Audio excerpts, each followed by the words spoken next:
ವಿದ್ಯಾರ್ಥಿಗಳೇ ಗಮನಿಸಿ.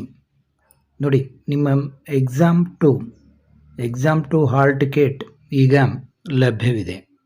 Exam to all ಟಿಕೆಟನ್ನು ನಿಮ್ಮ ಕಾಲೇಜಿಗೆ ಹೋಗಿ ನೀವು ಈಗ ಪಡೆದುಕೊಳ್ಳಬಹುದು.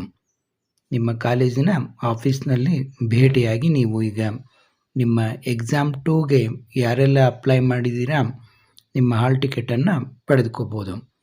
ಯಾಕಂದರೆ ಪಡೆದುಕೊಂಡು ಎಲ್ಲಿ ನಿಮ್ಮ ಎಕ್ಸಾಮ್ ಸೆಂಟರ್ ಬಂದಿದೆ ಅದೆಲ್ಲ ನೋಡಿಕೊಂಡ್ರೆ ನಿಮಗೆ ಒಂದು ಶಾಂತತೆ ಬರ್ತದೆ. ಕೆಲವೊಂದು ವಿದ್ಯಾರ್ಥಿಗಳಿಗೆ ನಾನು ಸರಿಯಾಗಿ ಅಪ್ಲೈ ಮಾಡಿದ್ನೋ ಇಲ್ವೋ ಅಂತ ಕೂಡ ಒಳಗೆ ಗೊಂದಲ ಇರುತ್ತೆ. ಯಾಕಂದರೆ ಆನ್ಲೈನ್ ಅಪ್ಲೈ ಮಾಡೋದಿತ್ತು, ನಾನು ಸರಿಯಾಗಿ ಅಪ್ಲೈ ಮಾಡಿದ್ನೋ ಇಲ್ವೋ, ನಮ್ಮ ಹಾಲ್ ಟಿಕೆಟ್ ಬರುತ್ತೋ ಇಲ್ವೋ, ಹೀಗೆಲ್ಲ ತುಂಬ ವಿದ್ಯಾರ್ಥಿಗಳು ಆತಂಕಕ್ಕೆ ಒಳಗಾಗಿರ್ತೀರ. ಆದ ಕಾರಣ ಈಗ ನಿಮ್ಮ ಹಾಲ್ ಟಿಕೆಟ್ ನಿಮ್ಮ ಕಾಲೇಜಲ್ಲಿ ಬಂದಿದೆ, ಅದನ್ನು ನೀವು ಕಾಲೇಜಿಗೆ ಭೇಟಿಯಾಗಿ ಪಡೆದುಕೊಳ್ಳಿ. ಮತ್ತು ಎಕ್ಸಾಮ್ ಟೂಗೆ ಏನೇನು ಓದಬೇಕು ಅಂತಲೂ ಕೂಡ ಗೊಂದಲ ಇದೆ ಹುಡುಗರಿಗೆ. ನೀವು ನಿಮ್ಮ ಮಾಡೆಲ್ ಕ್ವಶನ್ ಪೇಪರ್ ಏನು 3 ಮಾಡೆಲ್ ಕ್ವಶನ್ ಪೇಪರ್ ಇದ್ವಲ್ಲ ಅವನ್ನೇ ಓದ್ಕೊಳ್ಳಿ.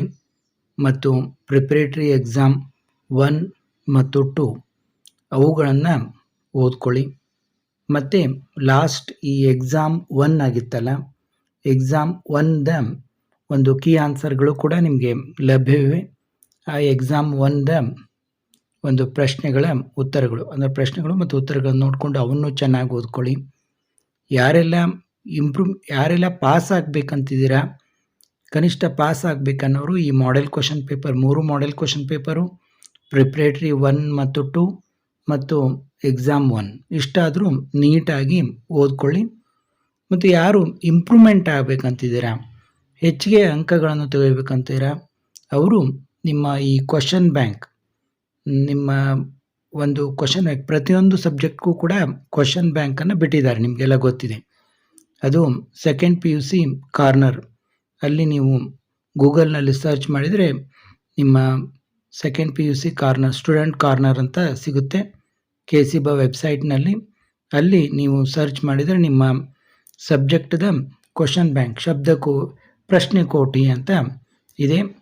ಅಲ್ಲಿ ನೀವು ಇದನ್ನು ಮಾಡಿಕೊಂಡು ಓದ್ಕೊಂಡ್ರೆ ಎಲ್ಲ ನಿಮ್ಮ ಆಬ್ಜೆಕ್ಟಿವ್ ಟೈಪ್ ಕ್ವಶನ್ನು ಮತ್ತು ವಿವಿಧ ತುಂಬ ಎಕ್ಸಾಸ್ಟಿವ್ ಆಗಿದೆ ಅದು.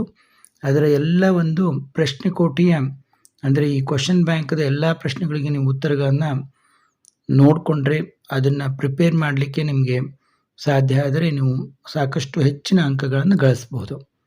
ಮತ್ತು ಮುಂದಿನ ವಿಡಿಯೋದಲ್ಲಿ ನಿಮ್ಮ ಎಕ್ಸಾಮ್ಗೆ ಬೇಕಾಗಿರುವಂಥ, ಎಕ್ಸಾಮ್ 2ಗೆ ಬೇಕಾಗಿರುವಂಥ ಬೇರೆ ಬೇರೆ ವಿಚಾರಗಳೊಂದಿಗೆ ಭೇಟಿ ಆಗ್ತೀನಿ. ತಪ್ಪದೆ ನೋಡಿ ಎಕ್ಸಾಮನ್ನು ಚೆನ್ನಾಗಿ ಬರೀರಿ ಅಂತ ಹೇಳಿ ಮತ್ತೊಮ್ಮೆ ಭೇಟಿಯಾಗೋಣ.